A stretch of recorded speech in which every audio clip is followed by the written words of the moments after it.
একদিন আপুকে হোটেলে নিয়ে যা করেছিলাম তা শুনলে আমি গ্যারান্টি দিয়ে বলতে পারি তোমাদের পানি চলে আসবে। তাহলে কথা না বাড়িয়ে আসল ঘটনাটি শুরু করি। আমার নাম শাওন, বয়স 18 বছর। আমার একমাত্র বড় বোন হুমায়রা ইসলাম ঈশিতা। বাড়ির সবাই ঈশিতা বলে ডাকে। তার বয়স 20 বছর। কিছুদিন আগে ঈশিতা আপুর বিয়ে হয়েছে। দুলাভাই বিদেশে থাকে। বিয়ে করার জন্য 1 মাস আগে দেশে এসেছে। ঈশিতা আপুকে দেখেই তার পছন্দ হয়েছে, তাই দেরি না করে তাড়াতাড়ি বিয়ে করেছে। আমাদের অর্থনৈতিক অবস্থা খুব বেশি ভালো না। বাবা একটা ছোট কোম্পানিতে চাকরি করেন। ঢাকা শহরে থাকা খাওয়ার খরচ সামলানো কঠিন। তাই দুলাভাই এর মতো একটা ভালো ছেলেকে পেয়ে বাবা আর মা কোনো দেরি করতে চায়নি। ঈশিতা আপু বিয়েতে খুব খুশি ছিল। কিন্তু দেখতে দেখতে 2 মাস পার হয়ে গেল। আর দুলাভাই এর বিদেশ যাওয়ার সময় হয়ে গেল। বিয়ের 2 মাসের মধ্যেই স্বামী বিদেশে চলে যাবে, তাই ঈশিতা আপু ভীষণভাবে ভেঙে পড়ল। তাই দুলাভাই সিদ্ধান্ত নিল যে 1 বছর পরেই দুলাভাই দেশে ফিরে আসবে, আর এই 1 বছর ঈশিতা আপু তার বাপের বাড়িতেই থাকবে। দুলাভাই এর বাড়ি টাঙ্গাইল জেলাতে। তাই বিদেশে যাওয়ার 1 সপ্তাহ আগেই ঈশিতা আপুকে সাথে নিয়ে ঢাকাতে আমাদের বাসায় চলে আসলো। ঈশিতা আপু আর দুলাভাই আসাতে মা বাবা আমরা সবাই খুব খুশি হলাম। দুলাভাই আর ঈশিতা আপুর সাথে আমি খুব আনন্দের সাথে সময় কাটাতে লাগলাম। দুলাভাই এর বিদেশে যাওয়ার দিন চলে আসলো। দুলাভাই যেদিন বিদেশে যাবে তার আগের রাতে আমার ঘুম ভেঙে গেল। আমি পানি খাওয়ার জন্য আমার রুম থেকে বাহিরে এসে ডাইনিং এ এসেছি। বাইরে প্রচণ্ড গরমের তাপদা। এই গরমের প্রখরতায় সবাই অসুস্থ হচ্ছে। পানি খাওয়ার প্রবণতাও আমার ঠিকঠাক নিয়মে নেই। তাই স্বাভাবিক নিয়মের থেকে এ সময় একটু বেশি পানি পান করছিলাম। পানি খেয়ে আমার রুমে যাওয়ার সময় হঠাৎ করে আমার কানে একটা আওয়াজ আসলো। আমি খেয়াল করে শুনলাম, আওয়াজটা আমার পাশের রুম অর্থাৎ ঈশিতা আপুর রুম থেকে আসছে। আমি ঈশিতা আপুর রুমের দিকে তাকিয়ে দেখলাম রুমের জানালা খোলা। প্রথমে ভাবছিলাম হয়তো এই গরমে জানালা খোলা রেখেছে। পাশ দিয়ে হালকা বাতাস যাওয়ার জন্য, আর রুমের ভিতরে লাইট জ্বলছে। আমার কৌতূহল বেড়ে গেল। আমি ঈশিতা আপুর রুমের জানালার কাছে গিয়ে দাঁড়ালাম। এটা কি দেখলাম আমি? আপু জানালার দিকে তাকাতেই আপুর চোখের সাথে আমার চোখাচোখি হতেই আমি জানালা থেকে পাশে সরে গেলাম। কিন্তু এবার আমি আমার রুমে না গিয়ে জানালার পাশেই দাঁড়িয়ে থাকলাম। সময়ের সাথে আমার সাহসও বাড়তে লাগল। আমি আবার জানালা দিয়ে দেখলাম। আমি জানালায় দাঁড়াতেই দেখি আপু আমার দিকেই তাকিয়ে আছে। আমাকে দেখে আপু একটা মুচকি হাসি দিল। আপুর মুচকি হাসিতে আমার সাহস আরও বেড়ে গেল। সে রাতে গরমে ভালো ঘুম না হওয়ায় আমার মাথাটা ভারী হয়ে আছে। বারবার ঈশিতা আপু আর দুলাভাই এর কথা আমার চোখের সামনে ভেসে আসছে। সেটা মনে পড়তেই আমার ভীষণ ভয় লাগছিল। গতকাল রাতে আপু আমাকে কিছু বলেনি। কিন্তু আজকে আমি আপুর সামনে দাঁড়াবো কিভাবে? আজকে আপু আমাকে কি বলবে? এসব ভাবতে ভাবতে আমার মাথাটা আরও ভারী হয়ে আসছিল। তখনই আমার মা চিৎকার করে আমাকে সকালের নাস্তা করার জন্য ডাক দিল। আজকে দুলাভাই বিদেশে চলে যাবে। তাই বাবাও আজ বাড়িতেই আছে। আমি আমার রুম থেকে বাহিরে এসে দেখি বাবা, মা, দুলাভাই আর ঈশিতা আপু ডাইনিং টেবিলে বসে আছে। আমি মাথা নিচু করে এগিয়ে গিয়ে নাস্তা করতে বললাম।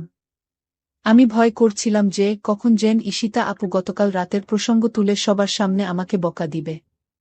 কিন্তু তেমন কিছুই হলো না। ঈশিতা আপু একদম স্বাভাবিক ছিল।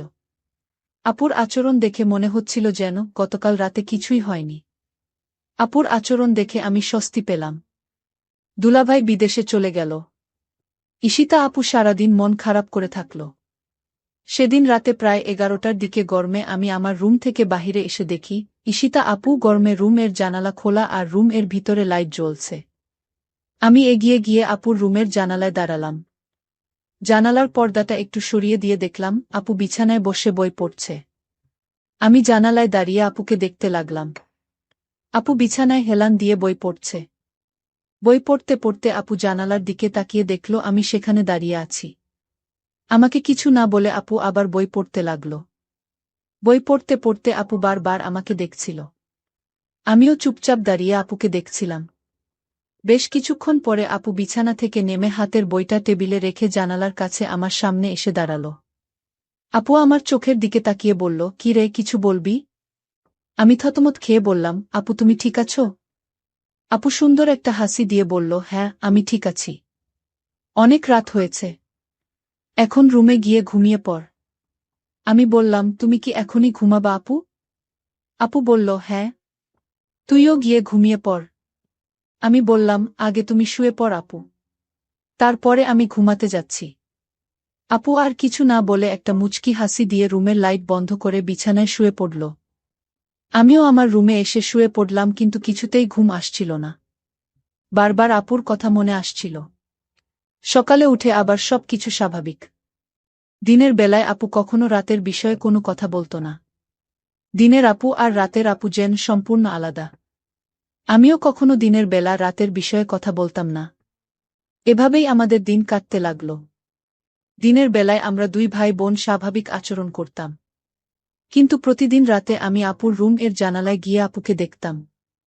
কোনো দিন আপু জেগে থেকে বই পড়ত বা টিভি দেখত। আবার কোনো দিন আমি যাওয়ার আগেই আপু রুমের লাইট বন্ধ করে ঘুমিয়ে পড়ত। প্রায় ৮-৯ দিন পরে একদিন রাতে আমি ঈশিতা আপুর রুমের জানালায় গিয়ে দেখলাম, আপুর রুমের লাইট জ্বলছে কিন্তু রুমে আপু নাই। আমি রুমের চারিদিকে তাকিয়ে দেখলাম, আপু কোথাও নাই। হঠাৎ আপুর রুমের বাথরুম এর দরজা খুলে গেল। আপু বাথরুম থেকে গোসল সেরে বাহির হয়ে আসল। আপুকে দেখে আমার হার্টবিট বাড়তে লাগল, কারণ আপু তখন অবস্থায় ছিল।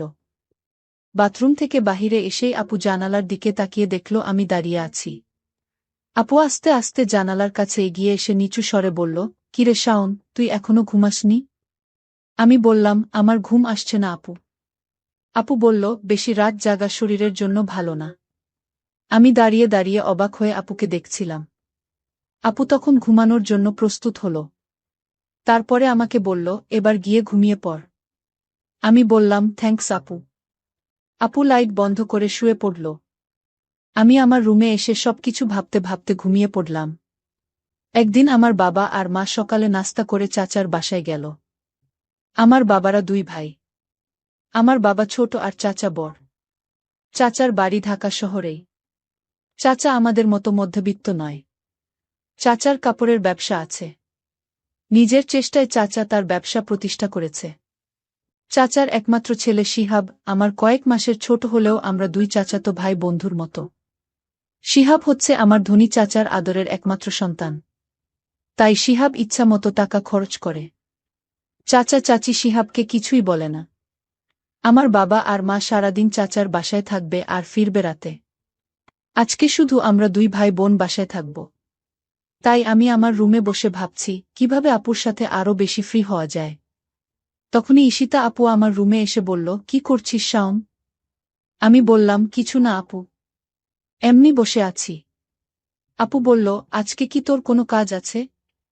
আমি বললাম, না আপু, আমার কোনো কাজ নাই। আজকে সারাদিন আমি তোমার সাথে গল্প করব ভেবেছিলাম, যদি তুমি ব্যস্ত না থাকো। আপু বলল, ও আচ্ছা, তাহলে তুই গোসল করে ফ্রেশ হয়ে আমার রুমে আয়। আমি বললাম, ঠিক আছে আপু, আমি গোসল করে তোমার রুমে আসছি। আপু চলে যেতেই আমি তাড়াতাড়ি গোসল করে রেডি হয়ে আপুর রুমে গেলাম। আপুর রুমের দরজা খোলা ছিল। আমি আপুর রুমের ভিতরে ঢুকে দেখলাম আপু রুমে নাই। খেয়াল করলাম আপুর বাথরুম থেকে গোসলের পানি পড়ার শব্দ আসছে। আপু হয়তো বাথরুমে গোসল করছে। তাই আমি বাথরুম এর দরজার কাছে গিয়ে বললাম, তুমি গোসল করছো নাকি আপু? আমি কি একটু পরে আসব? আপু বাথরুম এর ভিতর থেকেই বলল, আমার গোসল প্রায় হয়ে গেছে, তুই বিছানায় বসে থাকে। আমি আপুর বিছানায় বসলাম।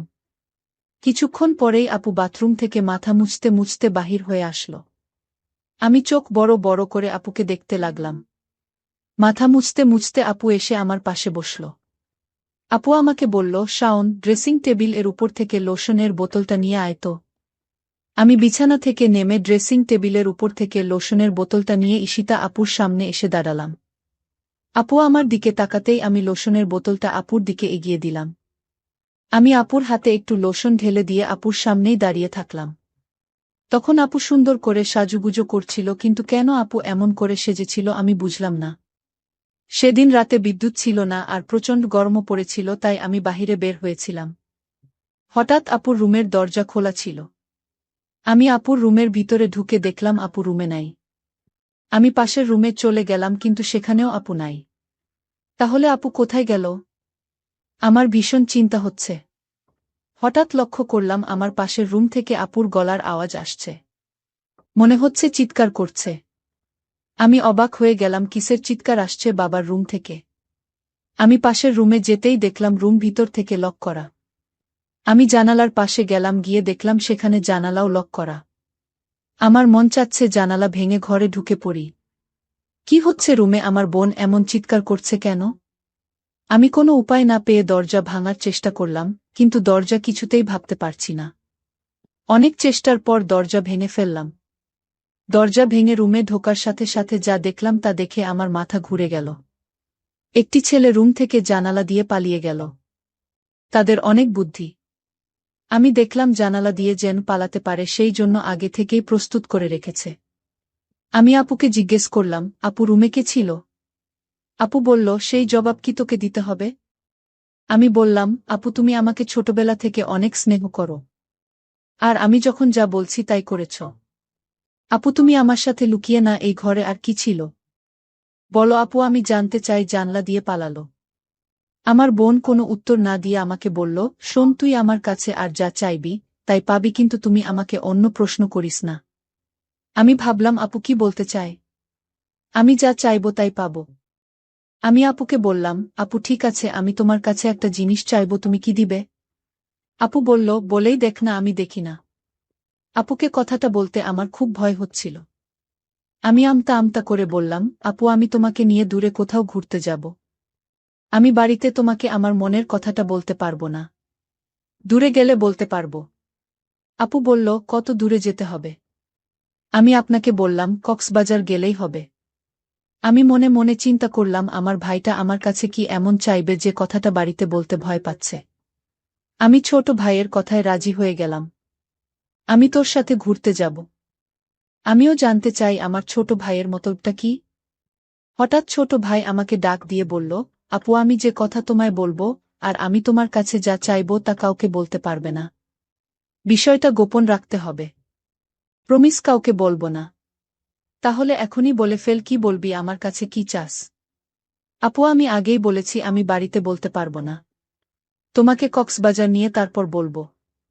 ঠিক আছে আমার লক্ষ্মী ভাই, তাহলে চল আজই আমরা কক্সবাজার চলে যাই।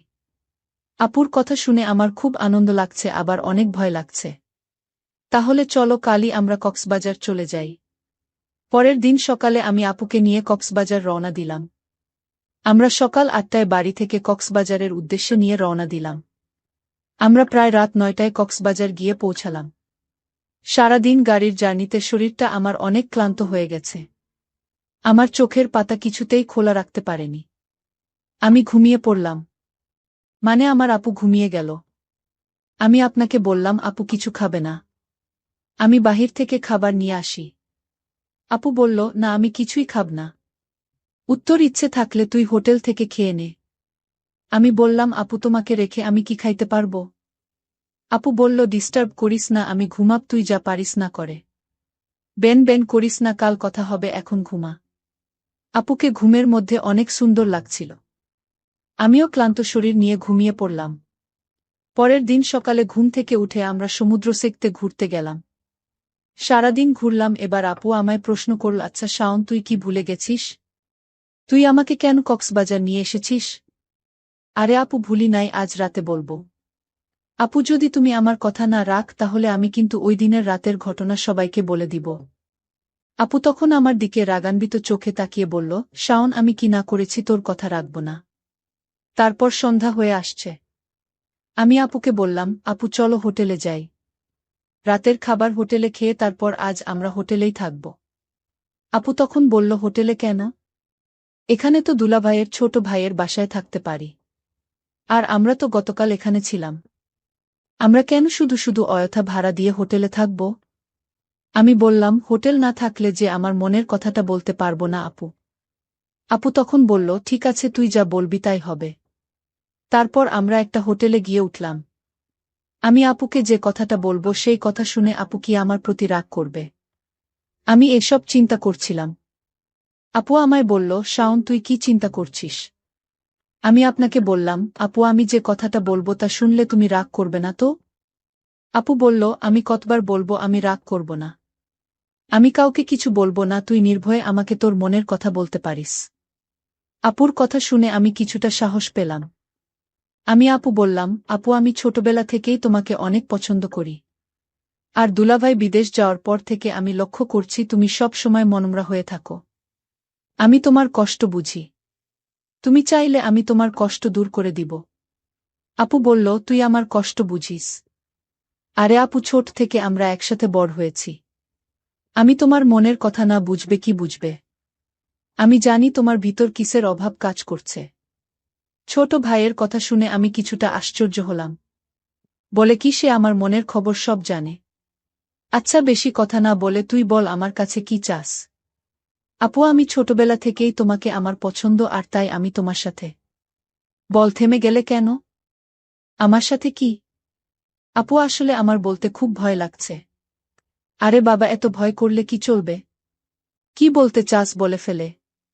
আপু ওই দিন রুম থেকে যে একটা ছেলে পালিয়ে গেছিল সে কি ছিল আপু? আরে ও হচ্ছে আমার স্কুল ফ্রেন্ডস। তার সাথে তুমি কি করছিলে আপু? আপু বলল, আমি বলতে পারবো না। তুই কি বোকা, কিছুই বুঝিস না? আমি কি করছিলাম তা কি আমার মুখ থেকে শুনতে হবে? আপু তোমার মুখ থেকে শুনতে চাই। তুমি বললে আমি অনেক খুশি হব আপু। আরে পাগল ছেলে, সেটা কি বলা যায়? সেটা তো বুঝে নিতে হবে। আমি বুঝেছি আপু। তাহলে তো হলোই। আপু আমি যা মনে মনে বুঝে নিলাম তা আমি করতে চাই। ঠিক আছে, আজ আর কোনো কথা নয়, যা হবার কাল হবে। আপুকে বললাম, আপু কাল হবে তো? আমার কথা রাখবে তো? আমি বললাম, আমি কি তোর সাথে মিথ্যা কথা বলেছি? আমারে কি তোর বিশ্বাস হয় না? যদি বিশ্বাস থাকে তাহলে এখন ঘুম, কাল সব হবে। বন্ধুরা আমি রায়হান, বয়স 25। আমার বোন দীপালি, ওর বয়স 27। আমি এখন বিবাহিতা, কিন্তু যখন কার কথা তখন আমি বিয়ে করিনি। কিন্তু আমার বোন দীপালির বিয়ে হয়েছে আর ওর একটা 2 বছরের ছেলেও আছে। আমি কখনোই আমার বোনের দিকে তেমন তাকাতাম না। যদিও ও আমার চাইতে 2 বছরের বড়, তবুও ও আমার বন্ধুর মতো ছিল। ও আমার অনেক বিষয় জানত আর আমিও ওর অনেক বিষয় জানতাম। আমি আমার বোনের চাইতে শ্যামলা ছিলাম, কিন্তু আমার বোন ছিল খুবই সুন্দরী। আর আমার বোন বিয়ের আগেও অনেক ছেলের সাথে মিশুক ছিল। আমি বুঝতাম, কিন্তু বড় বলে কিছু বলতে পারতাম না। বোন তার বিয়ের আগে আমাকে তার জমানো টাকা থেকে প্রচুর পকেট খরচ দিত, তাই জোর দিয়ে বলার পরিস্থিতি ছিল না। আর আমিও ভবঘুরে প্রকৃতির, তাই শুধু অন্যের মুখে শুনতাম কিন্তু নিজের চোখে দেখিনি। যাই হোক, আমার পাশের বাড়ির এক মেয়ের সাথে আমার বন্ধুত্ব ছিল। একদিন সেই মেয়ের বাড়িতে ওর মা বাবা কেউ নাই, তাই আমি রাতে ওর সাথে দেখা করব। ও আমাকে যেতে বললেও ও খুব ভয়ে ছিল। কারণ ওর এক চাচাতো ভাই ছিল গ্রামের মোড়ল। যাই হোক, আমি ওই মেয়ের কাছে যাওয়ার পর ওই মেয়ে আমাকে বলল, জানো আমি একা বলে জিসান ভাই আমার ঘরে থাকতে চেয়েছিল আর আমাকে বলেছিল দরজা খোলা রাখতে। কিন্তু কিছুক্ষণ পর এসে বলল, থাক তুই ঘুমিয়ে পড়িস, আমি দীপালির সাথে কথা বলবো। বলে সে তার মাকে বলল তার এক বন্ধুর সাথে থাকবে, রাতে সে আসবে না। আমার সেই বান্ধবী আমার সাথে অদ্ভুত আচরণ করতে লাগল। আমি আমার বান্ধবীকে বললাম, জিসান ভাই কি তোমাকে কিছু ইচ্ছার কথা বলেছে? ও বলল, বাদ দেও, জিসান ভাই কেমন তা তো তুমি জানো, কিন্তু তোমার বোন দীপালি আপা কিভাবে তার মতো একটা ছেলের সাথে বন্ধুত্ব করে? আমি বললাম, কি? ও বলল, আমি তোমাকে ভালোবাসি, তাই আমি তোমাদের ক্ষতি চাই না। জিসান ভাই দীপালি আপার সাথে প্রায় প্রায় দেখা করে, দীপালি আপার এক বান্ধবী আমাকে বলেছে। আর সে যখন জানতে পারছে জিসান ভাই আমার চাচাতো ভাই, আর আমি যখন তাকে বলেছি জিসান ভাই দীপালি আপার চাইতে ছোট, তখন সে মানতেই চায়নি। আমি ওর মুখে কথাগুলো শুনে মনটা ভীষণ খারাপ হয়ে গেল। আমি ওকে বললাম, তুমি আমাকে আগে বলনি কেন? বলল, ভয়ে বলিনি। ও তখন বলল, আমার মনে হয় তুমি দীপালি আপাকে যখন বলেছে তুমি বাহিরে থাকবা তখন দীপালি আপা ওকে যেতে বলেছে। আমি ওকে বললাম, তুমি সিউর? ও বলল, আমি সিউর না, তবে আমার ধারণা। যাই হোক, আমি তাড়াতাড়ি ফ্রেশ হয়ে নিলাম, কেননা আমার ভালো লাগছিল না। তাই আমি ওকে বললাম, আমি বাসায় যাই, মাকে বলেছি আমি একটু রাতে বাড়ি ফিরব, তাই মা হয়তো চিন্তা করবে। ও আমাকে আসতে দিতে চাইছিল না, আমি তবুও চলে এলাম। আমি এসে আমি আর দীপালি যে ঘরে ঘুমাতাম সেই ঘরের দরজার সামনে দাঁড়ালাম। আমি শুধু দীপালির আওয়াজ শুনতে পেলাম। আমার তাতে দীপালির উপর রাগ হলো যে আমার বোন তার চাইতে ছোট এক ছেলের সাথে বন্ধুত্ব আমি দরজার কাছে এসে দীপালিকে ডাকলাম, ওই দীপালি দরজাটা খুল। এরপর আমি বললাম আমি বাথরুমে যাই, তুই দরজা খোল। আমি বাথরুমের কাছে যেতেই জিসান চলে গেল। আমি ঘরে এসে দীপালিকে জিজ্ঞেস করলাম, তুই ঘুমাই গেছিলি? ও বলল হ্যাঁ। আমি ওকে বললাম তুই থাক, আমি আসছি। ও বলল তুই আবার কই যাস? আমি আসতেছি বলে আবার ঘরের পিছনে গিয়ে দাঁড়াইলাম, দেখি দীপালি কাকে যেন ফোন দিল, কিন্তু যাকে ফোন দিল তার মোবাইল বন্ধ। ও কয়েকবার চেষ্টা করে বিরক্ত হয়ে বলল, যা ঠিকমতো শেষও হলো না, এখন ভালোও লাগবে না আর ঘুমও হবে না সারা রাত। আমি এরপর চলে গেলাম আমার বান্ধবীদের বাড়ি। দেখি আমার বান্ধবী জিসান ভাইকে বলছে, কি হইল আইলা কেন দীপালির কাছে না থাইকা? জিসান ভাই বলল, রায়হান ভাই চইলা আইছে তাই আইসা পড়লাম। আমার বান্ধবী বলল, তুমি কিছু বললে আমি মানা করতে পারি না, তার একটাই কারণ তুমি খুব ভালো। আমি বাড়ি ফিরে এসে দীপালির সাথে আর কথা বললাম না। দীপালি বুঝতে পারল যে আমি ওর উপর রাগ করছি। যা হোক, এক রাতে দীপালি আমাকে জিজ্ঞেস করে আর আমি ওকে সব বলি। দীপালি তখন আমাকে সব বলে। দীপালি আমাদের এলাকার এক বড় ভাইয়ের সাথে বন্ধুত্ব। একদিন সন্ধ্যায় সেই বড় ভাইয়ের সাথে কথা বলতে যায় আর সেই বড় ভাই দীপালিকে এক বাগানে নিয়ে যায়। সেখানে তারা গল্প করে। তখন প্রচুর গরম ছিল, আমি তখন ঘেমে গিয়েছিলাম। আমি জানি ও খুব ভালো ছেলে আর ও বিয়ের আগে কিছু বলতে চায় না। ওকে অনেক কথা বলেছি, ওর একই কথা, ও আগে বিয়ে করবে। আমার অবস্থা বুঝতে পেরে আমাকে বাড়ি যেতে বলে। আমাকে ও এগিয়ে দিতে চায়, আমি ওকে বলি আমি যাচ্ছি, তুমি যাও। বাগানটা আমাদের বাড়ির পিছনে ছিল, তাই এখানে এতে আমার কোনো সমস্যা হতো না, তাই ও আমাকে রেখে চলে যায়। ও চলে যেতে জিসান ভাই পিছন থেকে আমার সামনে আসে আর আমাকে জিজ্ঞেস করে, ওই ছেলেটাকে গেল? আমি না বুঝেই বলে ফেলি, ও মতি। জিসান বলল, আপামতি ভাইয়ের সাথে অন্ধকারে গল্প করলেন, তা সবই তো আমি দেখছি।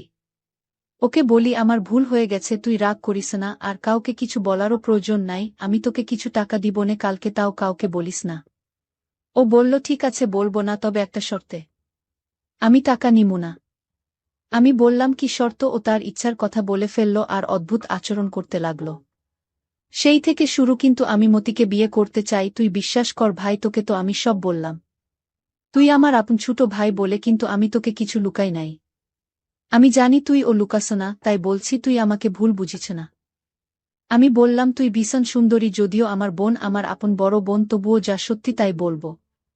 তুই কিছু মনে করিস না, তবে আমাকে কথা দিতে হবে তোকেও। হেসে বলল, কি কথা? আমি বললাম, আগে শুন তারপর। ও বলল, ঠিক আছে বল। আমি বললাম, তুই মতি ভাইকে বিয়ে করে নে। আমি ওকে বললাম, প্রমিস? ও বলল, প্রমিস। এর কিছুদিন পর আমাদের মুরব্বিরা জানতে পারল দীপালি আর মতির বিষয় আর ওদের বিয়েও দিয়ে দিল। বিয়ের পর দীপালি আরও সুন্দর হয়ে উঠল। ও বেশিরভাগই আমাদের বাড়িই থাকত, ওর শ্বশুর বাড়ি খুব বেশি যেত না, ওর স্বামীও রাতে এসে আমাদের এখানেই থাকত। ওরা আমার পাশের ঘরেই ঘুমাত। দীপালি ইচ্ছে করে একটু বেশি আওয়াজ করত, ওর জামাই বকত, আসতে পাশের ঘরে রায়হান। দীপালি বলতো, ও ঘুমালেই নাই, দেখো না এই পর্যন্ত কোনোদিন একটা কাশির শব্দও পাইছ বলে মনে হয় না। প্রত্যেক দিন দীপালির স্বামী ফ্রেশ হয়ে এসে দীপালিকে বলতো ফ্রেশ হয়ে আসতে। দীপালি বলতো, একটু জিরায়ে নি তারপর যাই। যেই ওর স্বামী ঘুমিয়ে পড়ত তখন ও উঠে প্রথমে লাইট জ্বালিয়ে ওর স্বামীকে দেখে তারপর ও বাইরে আসত। ও জানে ও বেরোলেই আমি বেরোবই। আমি ওকে শুধু দেখতাম আর ও আমাকে দেখে হাসত। একদিন রাত 2টা হঠাৎ দীপালি বলল, তোমার শেষ, আমার তো কিছুই হলো না। ওর স্বামী বলল, আমার শরীরটা আজ ভালো না, হয়তো তাই। ওর স্বামীও রাগ করে ওই রাতেই চলে গেল। ওর স্বামী আমাদের বাড়ি থেকে বেরোনোর পর দীপালি আমাকে ডাকল। আমি উঠলে ও আমাকে বলল, দেখতো গেল কিনা। আমি বাইরে রাস্তার অনেক দূর পর্যন্ত দেখি ওর স্বামী তাদের বাড়ি দিকে যাচ্ছে। এরপর আমি ফিরে এলাম। এসে দেখি ও আমার ঘরের সামনে। আমি বললাম, বাড়ি চলে গেছে? ও কিছু বলল না। ও আমার দিকে তাকিয়ে আছে। আমি ওকে ঘরে যেতে বললে ও উঠে ঘরে যায়। ও ওই রাতে আমাকে ঘুমোতে দেয় নাই, একটু পর পর আমাকে ডাকে। রাত 4টার দিকে ও আমাকে আবার ডাকে ওর ঘরে যেতে। আমি যাই, গিয়ে ওকে দেখে আমি অবাক হয়ে যাই। তারপর কি এক সুখের আশায় অদ্ভুত আচরণ করতে থাকে। এরপর আমি আমার ঘরে চলে আসি। এরপর প্রায় 2 বছর ওর সাথে কথা হয়নি। ওর ছেলে হওয়ার পর যেদিন ওর ছেলেকে কুলে নিই, সেদিন থেকে আবার কথা শুরু হয়। আমি আবার আমার বোন দীপালির সাথে স্বাভাবিকভাবে কথা বলা শুরু করি। আমি সব চিন্তা ভাবনা ভুলে যাই। আমি আমার বোনকে ঠিক আমার বড় বোনের মতোই সম্মান করি। এমনকি সম্মানের সহিত কথাবার্তা বলি। হঠাৎ একদিন সকালে আমি মা আর আমার বোন দীপালি একসাথে নাস্তা করতেছিলাম, অমন সময় আমার এক বন্ধু আমাকে ডাকতে আসে। আমার ওই বন্ধু আমাদের সাথে এতটাই ক্লোজ যে অনেকেই মনে করে ও আমার ভাই। এর কারণও হলো ও আমার মাকে মাই ডাকে। মা ও সবাইকে বলে আমার দুই ছেলে আমি আর আমার ওই বন্ধু। ওর ব্যবহারও আমাদের পুরো পরিবারের সাথে ঠিক তেমনই যে আমার মা ওর মা, আমি ওর ভাই আর আমার বোন ওর বোন, ও এরকমই আচরণ আমাদের সাথে করত। তো ও আমাকে ডাকতে এলে আপা ওকে বলে, মা তোমার এক ছেলে বিয়ে করছে আর এক ছেলেকে কি করাবা না? আপা কথাটা বলায় আমি আপার মুখের দিকে তাকাই, আপাও আমার মুখের দিকে তাকিয়ে হেসে আমার বন্ধুকে বলে, কিরে তুই বিয়ে করে বউ নিয়ে ঘুরছ, তোর ভাইকে ও একটা বউ এনে দে। মা আপাকে বলল চুপ করত। আপা মাকে বলল, কেন ওকে কি বিয়া করাইবা না? মা বলল করামু। আপা বলল, তোমার আর এক ছেলের বউ আছে অথচ আর এক ছেলে একা, এটা তো ঠিক না। মা আমার বন্ধুকে কি কাজের জন্য যেন ডেকে ঘরে নিয়ে গেল। মা আর আমার বন্ধু ঘরে যাওয়ার পর হেসে বলল, আর এক ছেলের যে বউ দরকার মা তা যদি বুঝত। আমি আপার দিকে গম্ভীর দৃষ্টিতে তাকালাম। আপা আমার দিকে চেয়ে হাসল। আমার বোন গত 2 বছরের বেশিরভাগই ওর শ্বশুর বাড়ি ছিল, কিন্তু আপার ছেলে হওয়ার 2 মাস আগে থেকে আমাদের এখানে আছে। আর আমি আপার শ্বশুর বাড়ি যেতাম না, যদিও কাছে বা একই গ্রামে আপার শ্বশুর বাড়ি। তাই মা আমার বন্ধুকে দিয়েই আপার কাছে এটা ওটা পাঠাইত, এমনকি আপাকে আনতেও আমার বন্ধুই যেত। আমার বোনের জামাই বর্তমানে বিদেশে। আমার হলপ মনে আছে, আপার জামাই যখন বিদেশ যায় তখন আমাকে অনেক রিকোয়েস্ট করলেও আমি না যাওয়াই আপা আর আমার বন্ধু আপার জায়কে এয়ারপোর্টে দিতে যায়। এছাড়াও আপার ও অনেক কাজ আমার বন্ধুই করে দেয়। ও আমাদের অনেক কাছের, তাই কিছু চিন্তা ছাড়াই সহজে মেনে নিতাম। ওকে দেখতাম রাত অবধি আপার সাথে গল্প করত, তা নিয়ে আমি বা মা কিছুই মনে করতাম না। একদিন আমাদের এক আত্মীয়ের বাড়ি কি এক অনুষ্ঠান, আমাকে সেখানে যেতে হবে। সেই বাড়িটা খুব বেশি দূরে না, হেঁটে গেলে 10 মিনিটের পথ। তাই আমি বিকেলে মাকে দিয়ে আবার বাড়ি চলে আসি। আমাদের বাড়িতে তেমন লোক নাই আর বাড়িটাতে লোকের আনাগোনাও খুব কম। আশেপাশের কেউ খুব বেশি আসে না, তাই আমাদের বাড়ি খুব নীরব। তো মাকে দিয়ে এসে যেই আমি বাড়ি ঢুকব সেই দেখি আমার বন্ধু আমাদের বাড়ি থেকে বেরোল। আর আমি ওর সামনে পড়ে গেলে ওকে জিজ্ঞেস করি, কিরে কখন এসেছিলি? ও বলল, এই তো এখুনি। তুই নাই তাই চলে যাইতেছি। আমি ওকে বললাম, আয় বাড়ি আয়। ও বলল, তুই যা, আমার বাড়িতে একটু কাজ আছে তাই আমি যাই। আমি বাসায় ঢুকে আপার রুমে দেখি আপা নাই। আপার ছেলে শুয়ে ঘুমোচ্ছে। এরপর আপাকে দেখি সে বাহিরে বাথরুম থেকে এলো আর আপাকেও এলোমেলো দেখাচ্ছে। আমি আপাকে বলি, ওকে একা রেখে গেছ কেন? তখন আপা বলল, বাড়িতে আর কে আছে যে তাকে রেখে যাব? আমি তখন বলতে গিয়েও থেমে গেলাম যে আমার বন্ধুর কথা কিন্তু বললাম তা ঠিক। আপা বলল, তুই এলি কেন, মাকে নিয়ে একবারেই আসতি। আমি আপাকে বললাম, মার আসতে অনেক রাত হবে তাই আমি চলে এলাম। এরপর আপা গিয়ে আবার তার ছেলের পাশে ঘুমাল। আর আমি আমার রুমে গেলাম। সন্ধ্যায় আপা ডেকে উঠালো, এরপর আমাকে চা নাস্তা দিল, খেলাম। আপা 2-1টা কথা বললেও আমি কিছুই বললাম না। 10টার দিকে আপা মাকে ফোন দিল আর বলল তাকে আনতে কি আমাকে পাঠাবে কিনা। এরপর এসে আমাকে বলল যে মা যেতে বলেছে মাকে আনতে। তাই আমি মাকে আনতে বাড়ি থেকে বেরিয়ে আমার বন্ধুকে ফোন দিলাম যে ওকে সাথে নিয়ে যাব। কিন্তু ও বলল ও একটু আগে এক অনুষ্ঠানে গেছে। তাই আমি ওকে ওইখানে থাকতে বলি আর বলি যে আমি মা আর ও একসাথে আসব। ও আমাকে বলল ঠিক আছে। তো আমি ওইখানে গিয়ে ওকে পেলাম, আমি আর ও একসাথেই যাচ্ছিলাম। হঠাৎ ওর একটা ফোন এলো। ও আমার কাছ থেকে সরে গিয়ে ফোনে কথা বলে আমার কাছে এসে বলল, তোদের কি দেরি হবে? আমি বললাম, কেন? ও বলল, বাড়ি থেকে ফোন আসছে, আমার যেতে হবে। আমি বললাম, আমার হয়তো একটা বাজবে, যেতে তুই যা। ও চলে এলো আর আমি ওর পিছু পিছু এলাম। দেখি ও আমাদের বাড়ি ঢুকল। এরপর আপাকে বলল, নাও লাইট নিভিয়ে আসো। আপা বলল, কেন? তখন আপা লাইট নিভিয়ে আসলো আর আমি শুধু আওয়াজ শুনতে পেলাম। আমার ভীষণ রাগ হলো। তাও কিছু বললাম না। চলে গেলাম ওই বাড়িতে। ওইখানে যেতেই মা বলল, কই ছিলি, আমি তোকে খুঁজতেছি। বোনের সুখের কথা ভেবে মাকে কিছু বললাম না। এরপর মা আর আমি বাড়ি চলে আসলাম। হ্যালো বন্ধুরা, আপনারা আমার আগের গল্পের প্রথম পর্ব শুনেছিলেন, যেখানে বলা হয়েছিল আমার মায়ের মৃত্যুর পরে আমার ফুপি আমাদের বাড়িতে এসেছিলেন। এরপর তিনি বাবার অসহায়ত্ব দেখে আমাকে বাবার সঙ্গে বিয়ে করতে বলেছিলেন। এখন গল্পটি এখান থেকে এগিয়ে চলবে। যারা দেখেননি প্রথম পর্বের ভিডিও লিংক নিচে ডেসক্রিপশন বক্স এ পেয়ে যাবেন। আমি বললাম, না, এমনটা নয়। ছোটবেলা থেকেই আমি ভাবতাম বড় হয়ে এমন একজন জীবনসঙ্গী চাই, যিনি বাবার মতোই হবেন। কিন্তু ভাগ্যের কী খেলা, আপনাকেই আমার জীবনসঙ্গী হিসেবে পেয়েছি। আমি আপনাকে খুব ভালোবাসি, বাবা। আমি চেষ্টা করব আপনাকে সবসময় সুখী রাখতে। বাবা শান্ত স্বরে বললেন, তোমার কথা ঠিকই আছে। আমি তোমার বাবা হলেও এখন থেকে আমাদের সম্পর্ক এক নতুন রূপ নেবে। কিছুদিন আগে পর্যন্ত যাকে বাবা বলে ডেকেছি, তার ভূমিকা আমার জীবনে এখন বদলে যাচ্ছে। আমি ভেবেছিলাম তাকে বাবা বলেই ডাকব, কিন্তু আমাদের সম্পর্ক ধীরে ধীরে অন্য রূপ নিতে শুরু করেছে। আমি লাজুকভাবে বললাম, আমি চেষ্টা করব। তার মুখে আনন্দের ঝিলিক ফুটে উঠল। তিনি আমার মুখ তুলে বললেন, এবার নিজের মনে একটা বিষয় স্থির করে নাও। আমি এখন থেকে চাই তুমি আমাকে এমনভাবে ডাকো যেমন তোমার মা আমাকে ডাকতেন। আমি লজ্জা পেয়ে মৃদু হেসে বললাম, আমি চেষ্টা করব। আমার চোখে ধীরে ধীরে তার প্রতি এক নতুন দৃষ্টিভঙ্গি স্পষ্ট হচ্ছিল। আমাদের সম্পর্ক আর বাবা মেয়ের মধ্যে সীমাবদ্ধ থাকল না। আমি বুঝে গেলাম, এখন থেকে তিনি আমার জীবনের নতুন এক অধ্যায়ের সঙ্গী হতে চলেছেন। তার চোখে আমার প্রতি এক গভীর দৃষ্টিভঙ্গি ছিল, যা আমার মনে এক নতুন অনুভূতির জন্ম দিচ্ছিল। আমি নিজের লজ্জা লুকাতে ব্যস্ত হয়ে পড়লাম, কিন্তু ভেতরে ভেতরে এক অদ্ভুত উত্তেজনা অনুভব করছিলাম। যখনই আমাদের চোখে চোখ পড়ত, আমি লাজুকভাবে চোখ সরিয়ে নিতাম। কিন্তু কিছু সময় পরে আবার তার দিকে তাকিয়ে দেখতাম, তিনি মৃদু হাসছেন। এই মুহূর্তগুলো আমাদের মধ্যে এক নতুন ধরনের সংযোগ তৈরি করছিল। একদিন ছেলেমেয়েরা একটা জিনিস চাওয়ার জন্য জেদ করতে লাগল। বাবা তাদের সেই মুহূর্তে তা দিতে রাজি হলেন না। তখন দুই সন্তান আমার দিকে তাকিয়ে বলল, মা, তুমি এনে দাও না। আমি হেসে বললাম, ঠিক আছে, নিয়ে নিও। তারা খুশিতে উজ্জ্বল হয়ে উঠল।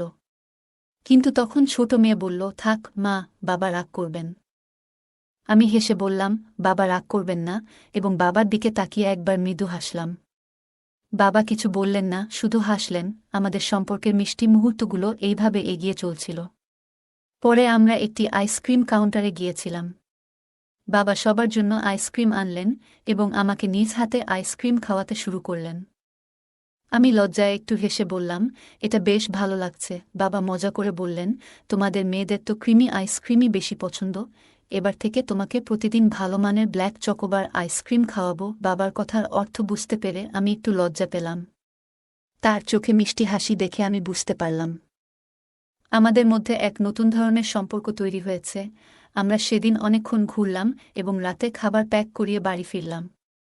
বাড়িতে আমি খাবার গুছিয়ে সবাইকে ডাকলাম। বাবা বললেন, নিশি, তুমি এসো, একসঙ্গে খাই। আমি হেসে বললাম, আপনারা খান, আমি পরে খাবো। বাবা জোর দিয়ে বললেন, না, তুমি আমার সঙ্গে বসে খাবে। আমি খাওয়ার টেবিলে খাবার দিতে গিয়ে সামান্য ঝুঁকলাম, তখন আমার শাড়ির আঁচল একটু সরে গেল। আমি তাড়াতাড়ি ঠিক করে নিলাম। বাবা মৃদু হেসে বললেন, তুমি আসলেই সবকিছু এত যত্ন নিয়ে করো। সেদিন যখন বাবাকে দেখলাম, তিনি আমার দিকে একদৃষ্টে তাকিয়ে আছেন। আমি লজ্জায় লাল হয়ে গেলাম। তার চোখ আমার চোখের সঙ্গে মিলতেই আমি মৃদু হেসে নিজের শাড়ির আঁচল ঠিক করে নিলাম। বাবা আমাকে পাশে বসতে বললেন, আর আমি কেন জানি না, না করতে পারলাম না। আমরা একসঙ্গে একই প্লেটে খেতে শুরু করলাম। এমন সময় বাবা চুপিসারে আমার হাতে খাবার দিলেন, আর আমিও তাকে খাইয়ে দিলাম। এই মুহূর্তগুলো যেন এক অদ্ভুত রোমান্টিক অনুভূতিতে ভরা ছিল। দুই সন্তান খুব ক্লান্ত ছিল এবং ঘুমে ঢুলছিল। আমি বললাম, আমি ওদের ঘুম পাড়িয়ে দিচ্ছি। তাদের শুইয়ে দিয়ে এসে দেখি বাবা এখনো বসে আছেন। আমি বললাম, আপনি একটু বিশ্রাম নিয়ে নিন। বাবা ঘরে চলে গেলেন, আর আমি রান্নাঘরে বাকি কাজ শেষ করতে ব্যস্ত হয়ে পড়লাম। রাত হয়ে গেল, বাবা ঘুমাননি। আমি বুঝতে পারছিলাম তিনি বারবার আমার কাছে আসার চেষ্টা করছেন। আমি ভাবলাম, বাবাকে এক কাপ দুধ দিয়ে আসি। কিন্তু ঘরে গিয়ে বলবো নাকি এখান থেকেই জিজ্ঞেস করব, এ নিয়ে দ্বিধায় পড়ে গেলাম। অবশেষে বাইরে থেকেই ডেকে বললাম, শুনছেন রিঙ্কির বাবা, আপনার জন্য কি গরম এক কাপ দুধ দেব? সেদিন অজান্তে প্রথমবার আমি তাকে রিঙ্কির বাবা না ডেকে শুনছেন বলে ডাকলাম, যেভাবে মা বাবাকে ডাকতেন। সেদিন যখন আমি বাবাকে ডাকলাম, তখন অজান্তে এমন কিছু বলে ফেলেছিলাম, যা আমাকে লজ্জায় ডুবিয়ে দিল। আসলে আমি তাকে প্রথমবার স্বামী হিসেবে সম্বোধন করেছিলাম। নিজেই নিজের কথায় লজ্জিত হয়ে পড়েছিলাম। বাবা ভেতর থেকে মজা করে বললেন, প্রিয়াজি, কি জানতে চাইছেন? তার এমন কথা শুনে আমার লজ্জার দ্বিগুণ হয়ে গেল।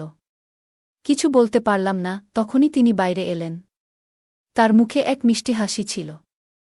তাকে সামনে দেখে আমার হৃদস্পন্দন যেন দ্রুত হতে লাগল। আমি ঘাবড়ে গিয়ে এদিক ওদিক তাকিয়ে কোনোভাবে বললাম, ওই, আমি দুধ দিতে এসেছি। তিনি মুচকি হেসে আমার কানে ফিসফিস করে বললেন, প্রিয়াজি, আপনার আদেশ আমাদের মাথায়।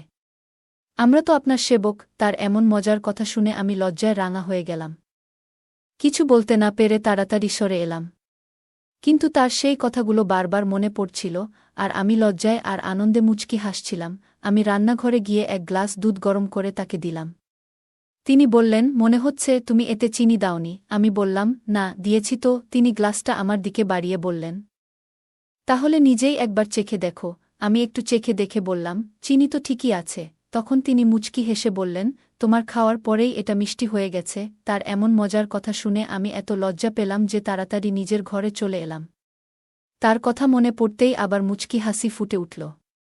বাবা এতটা মজার হতে পারেন, তা আগে কখনো কল্পনা করিনি। ঠিক তখনই ফুপির ফোন এলো। আমি ফোন তুলে গল্প করতে লাগলাম। গল্পের মাঝখানে ফুপি জিজ্ঞেস করলেন, ভাবি, সব ঠিকঠাক তো? সেদিন আমি বাইরে গিয়ে ফুপির সঙ্গে কথা বলতে শুরু করলাম। তিনি আমাকে জিজ্ঞেস করলেন, ভাবি, রিঙ্কি তো বেশ জেদ ধরেছিল, কোথায় নিয়ে গেলেন? আমি বললাম, হ্যাঁ ফুপি, বাচ্চারা অনেকদিন ধরে বাড়িতে ছিল, তাই একটু বাইরে আয়েস করতে নিয়ে গেলাম। ফুপি মুচকি হেসে বললেন, ভাবি, আমার ভাই আর আপনার মধ্যে কি কোনো নতুন সম্পর্ক তৈরি হলো? আমি একটু লজ্জা পেয়ে বললাম, এখনো নয়, তবে হয়ে যাবে। আমি জানতাম ফুপি কোনো সম্পর্কের কথা বলছেন। আমি বললাম, দিদি, নতুন সম্পর্ক ঠিকভাবে তৈরি করতে হলে পুরনো সম্পর্কগুলো ভুলতে হবে। সেটা আমাদের সবার জন্যই ভালো। ফুপি সায় দিয়ে বললেন, ঠিকই বলেছ ভাবি, তবে মনে হচ্ছে তোমরা দুজন মিলে ভালোই সময় কাটিয়েছ। আমি মৃদু হেসে বললাম, আপনি কি বলছেন ফুপি? তারপর ফুপি বললেন, আমাকে ফুপি না বলে দিদি বলে ডাকো। ঠিক আছে দিদি, এখন থেকে ডাকব। আমি বললাম। তখন দিদি আমাকে ঠাট্টা করে বললেন, ভাবি, আমার ভাই কি তোমার হাত ধরেছেন? আমি হেসে বললাম, উফ দিদি, আপনি কেমন কথা বলছেন? দিদি বললেন, তাহলে তুমি কিভাবে বুঝলে যে তিনি পুরনো সম্পর্ক ভুলে গেছেন? আমি বললাম, তেমন কিছু নয় দিদি। আমরা যখন বাইরে আইসক্রিম খেতে গিয়েছিলাম, তখন উনি বলছিলেন, তোমাকে রোজ আইসক্রিম খাওয়াবো, আর সেটা শুনে আমি বুঝে গিয়েছিলাম যে তিনি কোনো আইসক্রিমের কথা বলছেন। দিদি মজা করে বললেন, আহা ভাবি, সেটা তো আসল আইসক্রিম, চোকোবার, খুবই মজার জিনিস।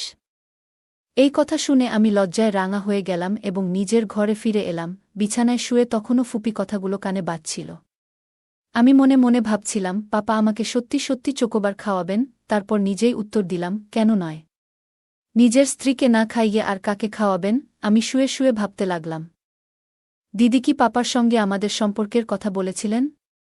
পাপার আজকের আচরণ দেখে মনে হচ্ছে তিনি নিশ্চয়ই কিছু আলোচনা করেছেন। এত ভাবনার মাঝেও একটা প্রশ্ন আমাকে তাড়া করছিল, পাপা কি সত্যি আমাকে তার স্ত্রী হিসেবে ভাবতে শুরু করেছেন?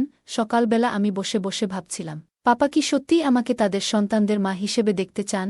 কিছুক্ষণ চিন্তাভাবনার পর নিজেই উত্তর পেয়ে গেলাম। যদি সেটা না চাইতেন তবে কেন বলতেন, আমাকে পাপা বলে ডেকো না? আমি তোমার বাবা নই, আমি তোমার সন্তানের বাবা।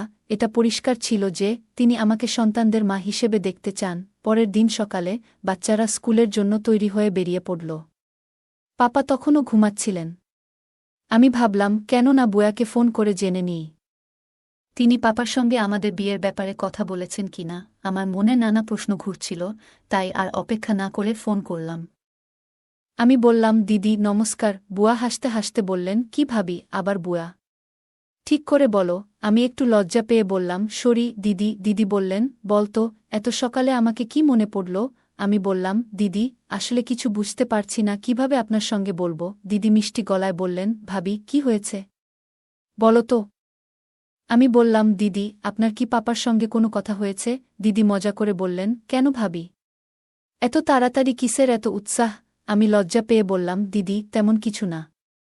আমি জানতে চাইছিলাম, আপনি কি তার সঙ্গে আমাদের সম্পর্ক নিয়ে কথা বলেছেন? দিদি বললেন, হ্যাঁ ভাবি, কথা তো হয়েছেই।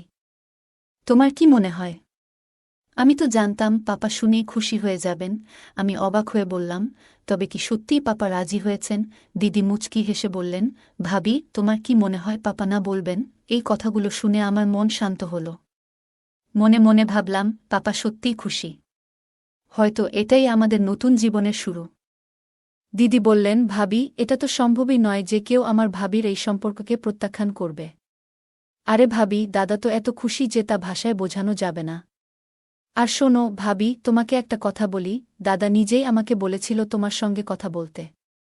বারবার আমাকে জিজ্ঞাসা করছিল, সত্যি করে বলতো প্রিয়া কি এই সম্পর্কে রাজি আছে? দিদি কথা শুনে আমি ভীষণ লজ্জা পেলাম। মনে হলো পাপা আমাকে তার জীবনসঙ্গী বানানোর জন্য এতটাই উদ্গ্রীব। এমন সময় পাপার গলা শুনে আমি বললাম, দিদি পরে কথা বলবো, এবং ফোনটি রেখে দিলাম। আমি তখন রান্নাঘরে ছিলাম। হঠাৎ পাপা এসে পিছনে দাঁড়ালেন। তিনি বললেন, প্রিয়া বলো তো, আমি কি তোমার একটু সাহায্য করতে পারি? আমি লজ্জায় কিছু বলতেই পারছিলাম না। শুধু বললাম, আমি করতে পারব। আপনি যান। পাপা হেসে বললেন, তাড়াতাড়ি তৈরি হয়ে নাও, আমরা বাইরে কোথাও ঘুরতে যাব। এটা বলেই তিনি চলে গেলেন। তার চলে যাওয়ার পর আমি একটু স্বস্তি পেলাম। আমার মনে হচ্ছিল এখন আর বেশি দিন নেই, যখন আমার ঘরের ঠিকানা পাপার ঘরে বদলে যাবে। আমি যখন তৈরি হয়ে বাইরে বেরোলাম, তখন দেখি পাপার কাছে কারো ফোন এসেছে। সেই ফোন পেয়ে তাকে অন্য কোথাও কাজে যেতে হলো। আমি তখন জামাকাপড় বদলে গৃহস্থালির কাজে মন দিলাম। ঘর পরিষ্কার করার পর পাপার ঘরে তার কাপড় আনতে গেলাম। বিকেলে দরজার ঘণ্টা বাজল। আমি মনে মনে হাসতে হাসতে ভাবলাম, তিনি এসেছেন, এবং দরজার দিকে ছুটে গেলাম। মনে হচ্ছিল বহুদিন পর যেন নিজের প্রিয়জনকে দেখব। দরজা খুলে দেখি সামনে পাপা নন, অন্য কেউ দাঁড়িয়ে। পাপার বদলে অন্য কাউকে দেখে আমার মুখ মলিন হয়ে গেল। আমি জিজ্ঞেস করলাম, জি, আপনি কাকে খুঁজছেন? সামনের লোকটি বলল, ম্যাডাম, কুরিয়ার আছে। এটি এই নামে পাঠানো একটি চিঠি। আমি বললাম, উনি তো এখন বাড়িতে নেই। ছেলেটি বলল, আপনি কে? আমি হেসে বললাম, আমি উনার স্ত্রী। এটা বলতে গিয়ে আমার মনে একটু অন্যরকম আনন্দ হচ্ছিল। জীবনে প্রথমবার কাউকে বললাম যে আমি পাপার স্ত্রী। কিছুক্ষণ পর পাপা বাড়ি ফিরলেন। হয়তো কোনো জরুরি কাজ ছিল যে কারণে দেরি হয়ে গেল। উনি ফিরে এসে সোজা নিজের ঘরে গিয়ে ফ্রেশ হতে লাগলেন। এই ফাঁকে আমি খাবার টেবিলে সব প্রস্তুত করলাম। সব রেডি করার পর পাপাকে বাইরে থেকে ডাক দিলাম, শোনো রিঙ্কির বাবা, খাবার রেডি। একদিনের মধ্যেই আমি যেন মায়ের মতো কথা বলতে শিখে গেছি। এখন আমার আর মায়ের মধ্যে খুব বেশি পার্থক্য নেই। আমি ভাবছিলাম, যা কিছু আগে মায়ের ছিল, এখন সবই যেন আমার হয়ে গেছে। এই বাড়ির প্রতিটি জিনিস, বাচ্চারা, শোবার ঘর, এমনকি মায়ের জীবনসঙ্গীও। যে হৃদয়ে এতদিন মা বাস করতেন, এখন সেখানে আমি স্থান পেয়েছি। এমনকি বলা যায়, আমি সেখানে পুরোপুরি জায়গা করে নিয়েছি। বাচ্চারা ও পাপা সবাই ডাইনিং টেবিলে চলে আসার পর পাপা মজা করে বললেন, কি খবর আমাদের নতুন সরকার? পাপার এমন কথা শুনে আমি লজ্জায় পড়ে গেলাম। আস্তে করে বললাম, এই কি যে বলেন? পাপা হাসতে হাসতে বললেন, তাহলে আর কে হবে রিঙ্কির মা? এখন তুমিই তো সেই দায়িত্ব পালন করবে ম্যাডাম। আমি হেসে বললাম, হ্যাঁ হ্যাঁ, করতে হবে তো। তারপর আমি কিচেনে খাবার আনতে গেলাম। আজকাল মনে হয় বাচ্চারা যেন আমারই সন্তান। তারা এমনভাবে আমার সাথে মিশে গেছে যেন আমি তাদের মা, বোন নয়। খাওয়া শেষে বাচ্চারা ঘরে চলে গেলে পাপা ঘরে যাচ্ছিলেন। আমি তাকে থামিয়ে বললাম, শুনুন তো। খামটা তার হাতে দিয়ে জানালাম, এটা সন্ধ্যায় কুরিয়ার থেকে এসেছে। পাপা বললেন, আমি বলেছিলাম বাড়িতে নেই, তাই স্ত্রীর হাতে দিয়ে যাও। স্ত্রী কি শব্দে আমি লজ্জায় লাল হয়ে কিচেনে চলে গেলাম। কিছুক্ষণ পর পাপা এসে বললেন, প্রিয়া, তোমার দিদির ফোন এসেছে। ফোন নিয়ে ঘরে গিয়ে দিদির সঙ্গে কথা শুরু করলাম। দিদি বলল, ভাবি নমস্কার। আমি হাসি দিয়ে বললাম, নমস্কার দিদি। দিদি মজা করে বলল, তোমার বিয়ে হলে তোমার পাপা খুশি। তিনি বললেন, নতুন ভাবির রান্না আর যত্নদারি দারুণ হবে। এই কথায় আমি হেসে ফেললাম। দিদি জানালো, তার বাচ্চারা জানে তাদের নতুন মা আমি। দিদির বয়স ৩-২, তার ২টি সন্তান রয়েছে। বাচ্চারা আমাদের মতোই। আমাদের ছাড়া তাদের তেমন কোনো অন্য আত্মীয় নেই। আমরা তাদের জন্য সবকিছু, আর তারা আমাদের জন্য, কারণ আমাদের সম্পর্ক নিয়ে কারো সন্দেহ করার সুযোগ নেই। কেউই আমাদের আসল সম্পর্কের কথা জানে না। দিদির সঙ্গে কথা বলে আমার খুব ভালো লাগছিল। এক ধরনের ঘনিষ্ঠতার অনুভূতি হচ্ছিল। তখনই দিদি জিজ্ঞেস করল, তুমি এখন রাতবেলা কি করছ? আমি হেসে বললাম, আমি বাসন মাজছি। এ কথা শুনে দিদি একটু রাগ করে বলল, তুমি এসব কেন করছ? তার রাগ দেখে আমি কিছুটা অবাক ও খারাপ বোধ করলাম। আমি উত্তর দিলাম, দিদি, এ তো আমার রুটিন কাজ। দিদি বলল, ভাবি, এটা ঠিক আছে, কিন্তু শোনো, তোমার তো বিয়ে হতে চলেছে। এ সময় নিজেকে একটু সুন্দরভাবে রাখাটা জরুরি। জানো, যখন একজন নারী রাতে সাজগোজ করে নিজের স্বামীর সামনে যায় তখন তা তাদের ভালো লাগে। এ কথা শুনে আমি লজ্জায় মাটিতে মিশে যেতে চাইছিলাম। ধীরে ধীরে বললাম, দিদি তুমি এ কী বলছো? দিদি হাসতে হাসতে বলল, ঠিকই বলছি। এখন থেকে নিজেকে সবসময় প্রস্তুত রাখবে। জানো ভাবি, পুরুষদের নিয়ন্ত্রণে রাখতে হলে তাদের প্রতি তোমার যত্ন এবং আকর্ষণ ধরে রাখা খুব জরুরি। আমি মাথা নেড়ে বললাম, ঠিক আছে দিদি, আমি খেয়াল রাখব। তারপর দিদি বলল, ভাবি, আরেকটা জরুরি কথা। আমি পণ্ডিতজির সঙ্গে তোমার এবং ভাইয়ার বিয়ের বিষয়ে কথা বলেছি। তিনি জানিয়েছেন আজ থেকে 15 দিন পর তোমাদের বিয়ে ঠিক করা হয়েছে। দিদি বলছিলেন, ভাবি, পণ্ডিতজি বলেছেন যে এই দিনটা খুবই শুভ। আর তিনি আরও বললেন যে তোমার আর ভাইয়ার জুটি খুবই ভালো। তোমাদের সম্পর্ক বহু জন্মের জন্য স্থায়ী হবে। দিদির কথা শুনে আমার মনে একটা অন্যরকম আনন্দ হল। ভাবছিলাম, এটা কি কেবল কাকতালীয়, নাকি আসলেই আমাদের সম্পর্ক এতটা গভীর এবং সুন্দর। দিদি তখন আমাকে বললেন, পাপাকে ফোন দাও। আমি ডেকে বললাম, শোনো, এই ফোনটা ধরো। পূজা মজা করে বলল, ভাবি, তুমি কি এখন থেকেই ভাইয়াকে এইভাবে ডাকার অভ্যাস তৈরি করছো? আমি একটু রেগে গিয়ে মিষ্টি স্বরে বললাম, আরে দিদি, তুমি এ কী বলছো? দিদি হেসে বলল, ভাবি, এখন আমি মজা করছি, কিন্তু কয়েকদিনের মধ্যেই তুমি নিজেই এভাবে ডাকতে অভ্যস্ত হয়ে যাবে। দিদি আর আমি একসঙ্গে হেসে উঠলাম। আমি পাপার ঘরে গিয়ে ফোন দিয়ে এলাম। তারপর নিজের ঘরে এসে বিছানায় শুয়ে পড়লাম। কিন্তু আজ আমার ঘুম কিছুতেই আসছিল না। যে বিছানায় প্রতিদিন শান্তিতে ঘুমোই, আজ যেন সেটাই অস্বস্তি দিচ্ছিল। পরের দিন সকালে আমি খুব খুশি মনে বাড়ির সব কাজ দ্রুত সেরে ফেললাম। তখন পাপা ঘুম থেকে উঠে আমাকে বললেন, নিশি, রেডি হয়ে নাও, আজ কোথাও ঘুরতে যাব। আমি একটু মজা করে বললাম, কেন, আজকেও কি কালকের মতোই তৈরি হতে হবে? পাপা একটু হাসলেন এবং আমার সামনে কান ধরে বললেন, সরি, মাফ করে দাও, কাল জরুরি কাজ ছিল। পাপার এমন ভঙ্গি দেখে আমার মুখে হাসি চলে এলো। আমি আমার ঘরে গিয়ে ভাবতে লাগলাম, আজ ঘুরতে গেলে কি পরব।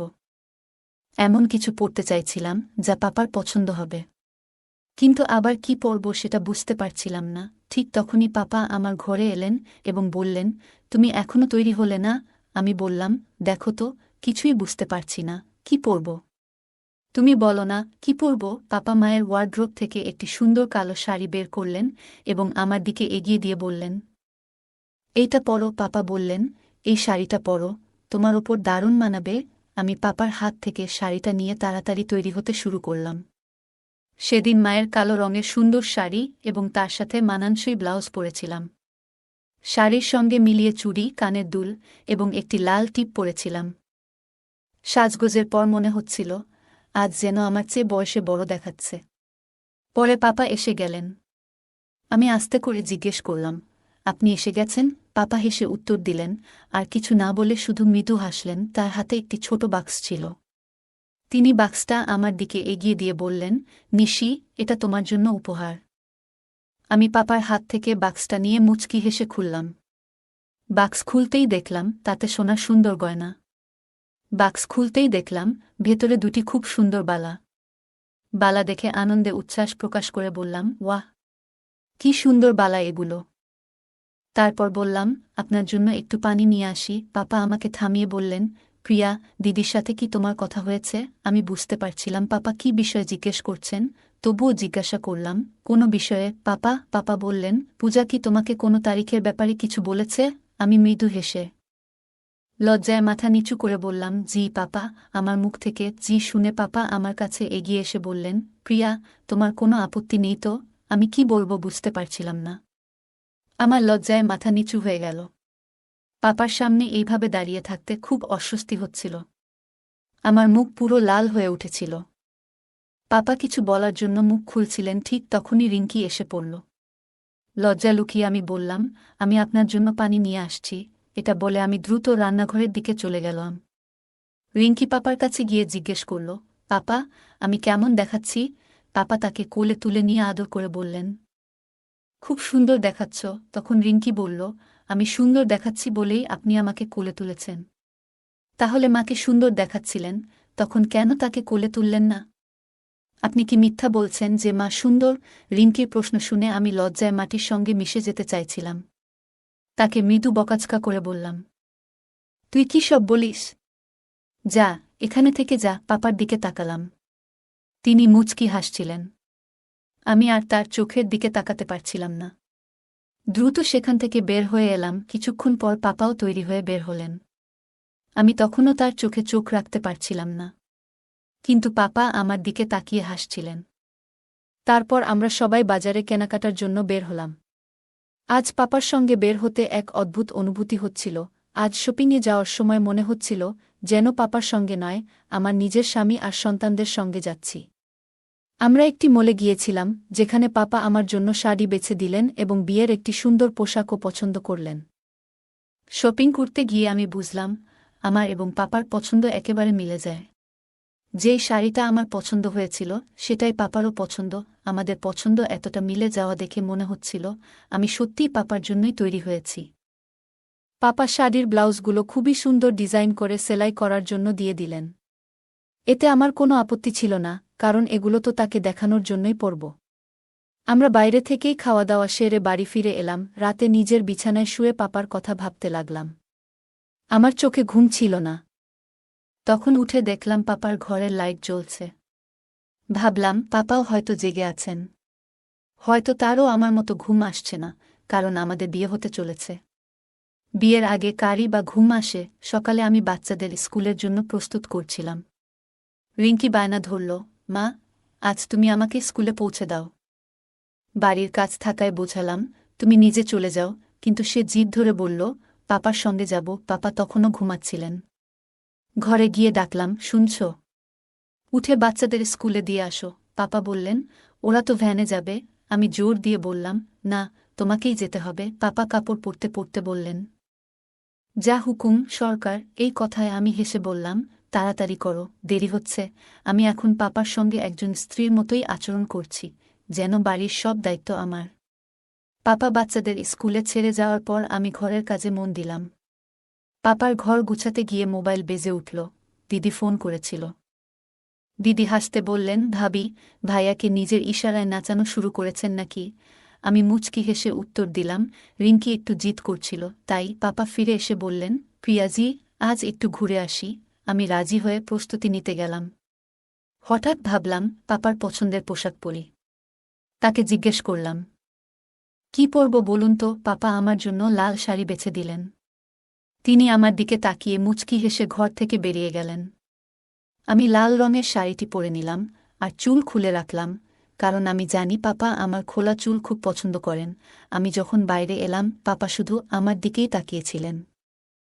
আমি হাসতে হাসতে বললাম, এভাবেই দেখবেন নাকি চলবেন? পাপা হেসে বললেন, চলো, তবে আগে পাশে কিছু টাকা রেখে দাও। আমি জানতে চাইলাম, কত টাকা? পাপা বললেন, সরকার, আপনার ইচ্ছেন তোই রাখুন।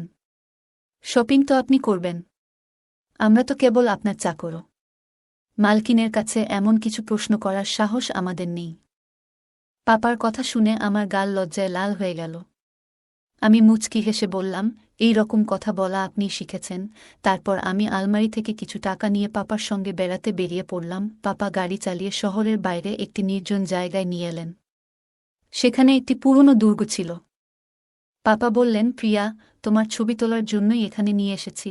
আমি বললাম, এটা তো বাড়িতেও করতে পারতেন। পাপা হেসে বললেন, বাইরের সবুজের মধ্যে ছবি আরও সুন্দর আসবে। পাপার কথা শুনে আমি মৃদু হেসে বললাম, ঠিক আছে, চলুন। পাপা আমার কানের কাছে এসে ফিসফিসিয়ে বললেন, ভয় লাগছে না তো? আমি মুচকি হেসে বললাম, আপনি যখন পাশে আছেন তখন আর ভয় কিসের? পাপা বললেন, যে কেউ তোমার প্রেমে পড়তে পারে। আমি নিজেকে খুব ভাগ্যবান মনে করি যে তুমি আমাকে পেয়েছ। পাপার এই কথা শুনে আমি লজ্জায় চোখ নামিয়ে বললাম, কত মিথ্যে কথা বলেন আপনি। আমি এত সুন্দর নই, আমি খুব সাধারণ চেহারার মেয়ে। বাবা বললেন, চলো বাইরে একটু হাঁটি। আমি চুপচাপ সম্মতি দিলাম এবং বাইরে একটা আম গাছের দিকে ইশারা করলাম। আমরা গাছটার নিচে গেলাম। বাবা তখন মোবাইল বের করে বললেন, একটু দাঁড়াও, তোমার ছবি তুলতে চাই। আমি পোজ দিলাম আর বাবা ছবি তুললেন। ছবি তোলার সময় বাবা নিজেও কিছু পোজে আমার সঙ্গে ছবি তুললেন। হঠাৎ তিনি পকেট থেকে ছোট্ট একটা বাক্স বের করলেন। বাক্সটা খুলে দেখলাম একটা আংটি। বাবার চেহারায় তখন এক অদ্ভুত কোমলতা। তিনি বললেন, প্রিয়া, এই আংটি তোমার জন্য। আমি চাই তুমি এই সম্পর্ককে নতুনভাবে গ্রহণ করো। আমি হতভম্ব হয়ে দাঁড়িয়েছিলাম। বাবা আমার হাত ধরে আংটিটা পরিয়ে দিলেন। লজ্জায় আমি দৌড়ে চলে এলাম। বাবা আমার পেছন পেছন এলেন এবং বললেন, প্রিয়া, তোমার উপস্থিতি আমার জীবনে একটা নতুন অর্থ এনেছে। তোমাকে ছাড়া আমি আর এক মুহূর্ত থাকতে পারব না। এরপর আমরা অনেক কথা বললাম। কিছুক্ষণ পর বাবা বললেন, চলো, তোমার জন্য কিছু কেনাকাটা করি। আমরা বাজারে গিয়ে আমার জন্য সুন্দর কিছু পোশাক কিনলাম। বাবা বারবার বলছিলেন, তোমার মতো সুন্দর মেয়ে যদি সুন্দর পোশাক না পরে তাহলে কিভাবে হবে? আমি তার কথায় হাসলাম, আবার একটু লজ্জাও পেলাম। বাবার সাথে কাটানো প্রতিটি মুহূর্ত যেন বিশেষ হয়ে উঠছিল। বাবা বললেন, প্রিয়া, আমাদের বিয়ের পর তোমার পছন্দমতো নতুন ফার্নিচার কিনে তোমার জন্য নতুন ঘর সাজাব। এই কথায় আমি এক মুহূর্ত থেমে তাকে জিজ্ঞেস করলাম, তোমার কি মনে হয় আমি তোমার সঙ্গী হতে পারব? বাবা গভীরভাবে আমার চোখের দিকে তাকিয়ে বললেন, তুমি আমার জীবনের সবচেয়ে বড় প্রেরণা। বাবা বললেন, চলো, বাড়ির জন্য কিছু নতুন জিনিস কিনি। কেনাকাটা সেরে আমরা বাড়ি ফিরলাম। তখনই বাচ্চারা বাড়ি এলো। আর আমি ঘরের কাজে ব্যস্ত হয়ে পড়লাম। হঠাৎ বাবার ফোনে কল এলে তিনি দেখা করতে বাইরে চলে গেলেন। আমি ঘর গুছানোর সময় ভাবছিলাম, এই বাড়ি এখন আমারও। পুরনো অ্যালবাম দেখতে গিয়ে বাবার সঙ্গে মায়ের একটি ছবি দেখে অদ্ভুত অস্বস্তি হল। মনে হল, বাবার পাশে থাকার অধিকার কেবল আমার। চিন্তা সরিয়ে রাতের খাবার তৈরি করতে লাগলাম। কিছুক্ষণের মধ্যেই বাবা ফিরে এলেন, আর আমি খাবার টেবিল সাজালাম। আমি বাবাকে ডাকার জন্য তার ঘরে গিয়েছিলাম। তখন বাবা বললেন, নিশি, তোমার কেনা পোশাকগুলো পরে দেখেছ? মাপ ঠিক আছে তো? আমি লজ্জায় মুখ নামিয়ে বললাম, হ্যাঁ, সব ঠিক আছে। বাবা আবার বললেন, একবার পরে দেখো, ভালো লাগবে। আমি তখন মৃদু হাসলাম এবং বললাম, পরে দেখব। খাবার টেবিলে সবাই একসঙ্গে বসেছিলাম। বাবা মাঝে মাঝে আমাকে দিকে তাকিয়ে হাসছিলেন, আর আমি লজ্জায় চোখ নামিয়ে নিচ্ছিলাম। সেদিনের পুরো সন্ধ্যাটা আমার কাছে বিশেষ হয়ে উঠেছিল। মনে হচ্ছিল, আমাদের জীবনে এক নতুন অধ্যায় শুরু হতে চলেছে। রাতের খাবারের পর আমি বাচ্চাদের ঘুম পাড়িয়ে রান্নাঘরে কিছু কাজ গুছাতে গেলাম। হঠাৎ পেছন থেকে বাবার কণ্ঠ শুনতে পেলাম, নিশি, তুমি কি জানো তুমি কতটা বদলে গেছ? আমি ঘুরে তাকালাম এবং মৃদু হেসে বললাম, আপনার কথার মানে কি বাবা? বাবা বললেন, তোমার হাসি, তোমার যত্ন, এগুলো যেন আমার জীবনের সব ক্লান্তি মুছে দেয়। আমি লজ্জায় মাথা নিচু করে বললাম, আপনি এমন কথা বলছেন কেন? বাইরে রিঙ্কি যদি শোনে তাহলে কি ভাববে? বাবা আমার দিকে তাকিয়ে বললেন, তোমার উপস্থিতি আমার জীবনের সবচেয়ে বড় আশীর্বাদ। আমি আর কিছু বলতে পারলাম না, শুধু হেসে রান্নাঘরের কাজ চালিয়ে গেলাম। কিছুক্ষণ পর বাবা আবার বললেন, নিশি, জানো, আমি তোমার মতো জাদুকরি মেয়ে কখনো দেখিনি। তুমি আমার জীবনের সবকিছু পাল্টে দিয়েছ। এই কথা শুনে আমি লজ্জায় রান্নাঘর ছেড়ে বেরিয়ে এলাম। বন্ধুরা, আজকের গল্প এখানেই শেষ। কিন্তু এরপর কি হলো সেটা জানতে হলে অপেক্ষা করতে হবে পরবর্তী পর্বের জন্য। যদি আপনারা বেশি করে কমেন্ট করেন যে পরের পর্ব চাই, তাহলে দ্রুতই আপলোড করে দেব। আমাদের চ্যানেলে আরও অনেক সুন্দর গল্প আপলোড করা আছে, সেগুলো দেখে আসতে পারেন। আর অন্য কোনো বিশেষ গল্প শুনতে চাইলে অবশ্যই কমেন্টে জানাবেন। আপনাদের মতামত আমাদের কাছে অনেক মূল্যবান। গল্পগুলো ভালো লাগলে আমাদের চ্যানেলটি সাবস্ক্রাইব করুন এবং গল্পটি শেয়ার করতে ভুলবেন না। ধন্যবাদ।